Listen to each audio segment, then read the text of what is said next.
I have seen a number of so-called experts laugh at Iran and say, this shows how weak they were. They don't even know how to do anything. Everything failed. They're a lot weaker than we think. But you think from a military perspective that it was actually designed to do more than just say, hey, we want to de-escalate this, but also they're getting intelligence from it by magazine depth. I wonder if you can explain what that means. So on the military side, I think, right, this kind of sort of probing attack allows you to learn a little bit about how many interceptors the Israelis or the US or the Jordanians are able to put into the air at a given time, and to determine response times, see how much ammunition the Israelis either have or are willing to expend. And that, of course, can inform what we call salvo size, right? How big a chunk of these ballistic missiles do you send at a time? If you're a real professional that's dealt with these issues, you know that when the Iranians were sending up salvo sizes of like 70 missiles at a time, that's just not very significant. That's not a large salvo. That is mostly determined to probe these air defenses and get a sense of how much ammunition the Israelis have on the air defense side,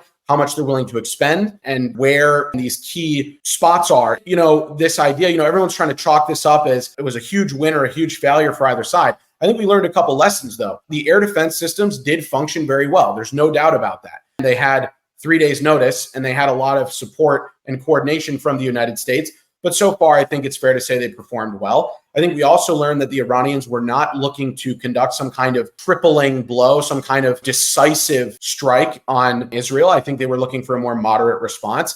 And then I think, too, we learned a couple things about this whole notion of Iran as this fairly weak conventional power that is making up for those conventional deficiencies with strategic missile capabilities and drone capabilities. The Iranians have put a lot of their research and development and their time and money into those capabilities as opposed to more traditional air, land, and sea capabilities. The Iranian Air Force is very antiquated and old. They're trying to fix that problem with new Su-35s from Russia. The Iranian Navy is very small. It can't really project power beyond the Persian Gulf. And then the Iranian army last really conducted, large-scale maneuver warfare back in the 80s. And they did perform very well when they basically stopped Saddam on the border. But that's kind of the nuance here with Iran.